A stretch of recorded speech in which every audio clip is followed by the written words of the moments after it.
जय श्री कृष्णा। राधे राधे। आइए हम सुनते हैं बैसाख की कहानी, एक राजा और बंदरिया की। आइए सुनते हैं।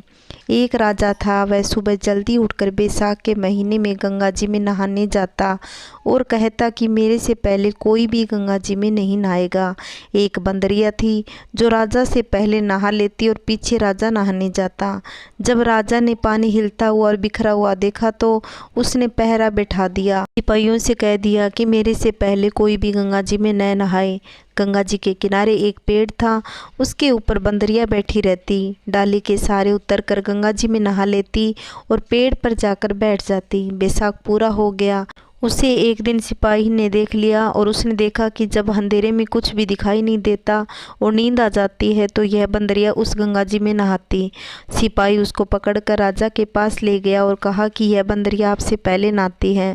राजा ने प्रण किया हुआ था कि यदि कोई औरत मेरे से पहले नहाती होगी तो मैं उसके साथ विवाह कर लूँगा। राजा ने बंदरिया के साथ विवाह कर लिया, धर्म मानने लग गया।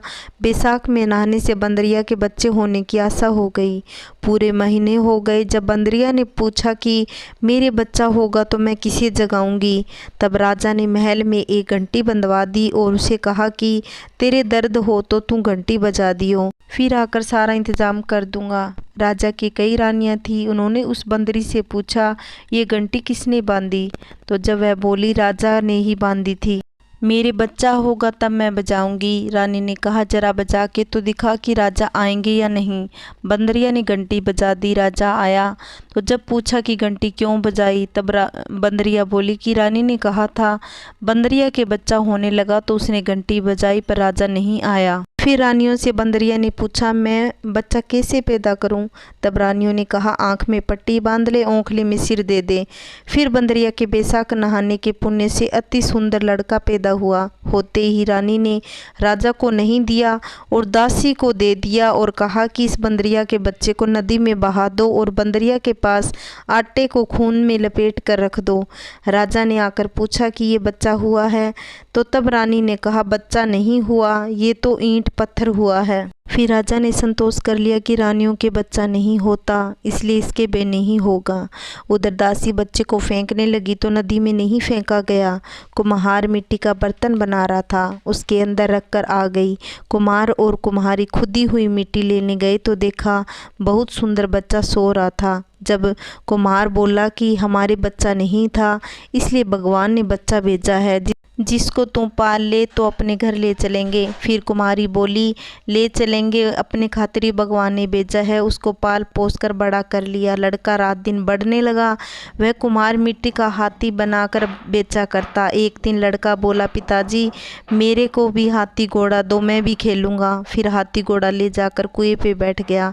लड़के को सारी बात का पता चल गया कि मैं बंदरिया के पैदा हुआ था। रानियों ने मेरे को मारने के लिए दासी को दे दिया था।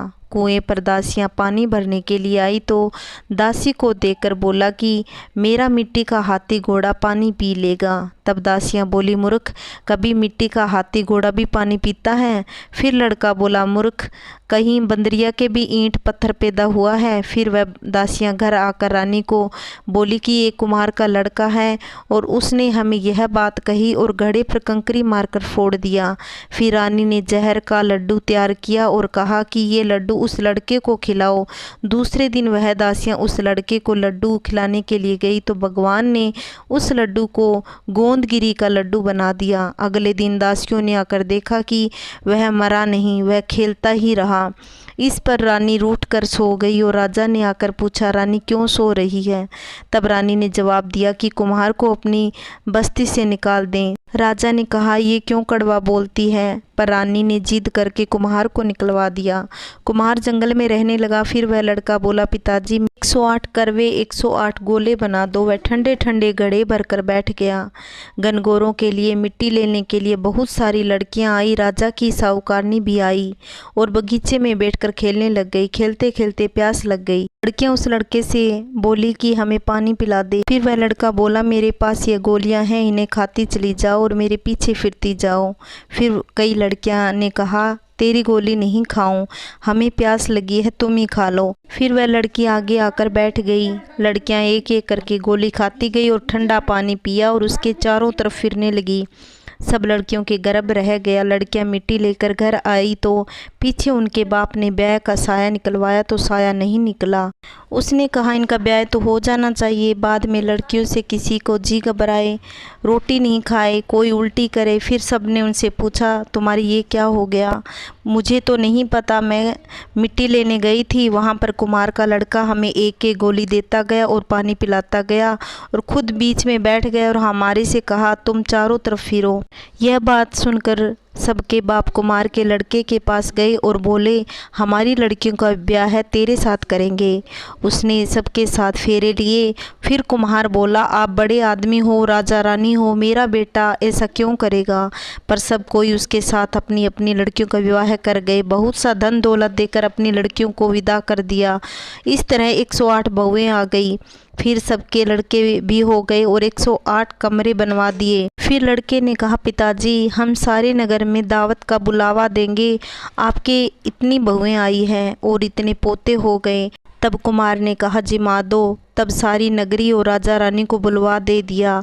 तो सब कोई जीमने आए और राजा का परिवार सेना सहित खुद आया। लड़के ने कहा बंदरिया को क्यों नहीं लाए? तो राजा ने कहा बंदरिया को भी बुला लेते हैं। राजा ने बंदरिया को बुला लिया। राजा ने बंदरिया को बुलाने के लिए रथ पालकी सजाकर भिजवा दी। वहाँ पर सारी सभा में सोने की चौकी पर सुंदर गद्दी बिछा दी। फिर बंदरिया आई तो गद्दी के ऊपर बैठा दिया और 108 बहुओं से कह दिया कि ये बंदरिया मेरी जन्म की माँ है और सब कोई सोने की मोहरें देकर गोद में पोते को देती जाओ। फिर सब बहुएं आई और सोने की मोहरें देकर पैर छूकर गोद में पोते को देती गई। बंदरिया सबको आशीर्वाद देती गई। फिर राजा की रानियां समझ गई और राजा से कहा कि ये हमें बुलाकर हमारा अपमान कर रहे हैं, इसलिए हम तो जा रहे हैं।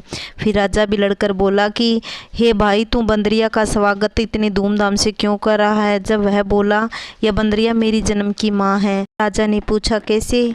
तो वह बोला मैं बंदरिया से पैदा हुआ था तो तुम्हारी रानियों ने मुझे दासियों को दे दिया और कहा कि इसे नदी में बहा दो, लेकिन दासी ने मुझे नदी में नहीं बहाया, मुझे उसने खड्डे में रख दिया और कुम्हार और कुम्हारी ने मेरे को पाल पोस कर बड़ा कर दिया।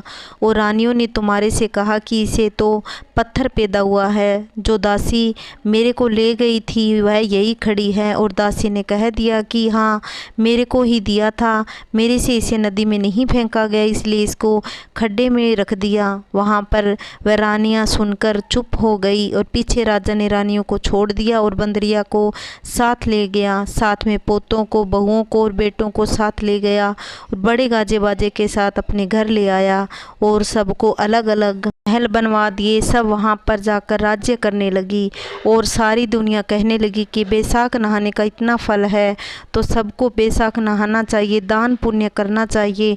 बाद में कुम्हार से कहा तेरे को जितना धन चाहिए ले ले, तेरा मन चाहे तो मेरे घर पर रह जा, तेरा मन हो तो तू अपने घर पर रह सकती है, क्योंकि तूने बहुत बड़ा उपकार किया है। फिर उसको बहुत सारा धन दे दिया। बंदरिया बैसाख नहाई तो राजा जी का राज्य पाया और 108 पोते पाए। हे भगवान, जैसे बंदरिया को सुख संपत्ति दी वैसे ही सबको देना।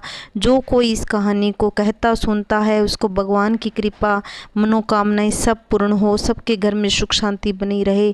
जय श्री कृष्णा। राधे राधे। मेरी कहानी आपको कैसी लगी? अगर अच्छी लगी हो तो प्लीज़ चैनल को सब्सक्राइब करना, लाइक करना और कमेंट करना। Bye bye.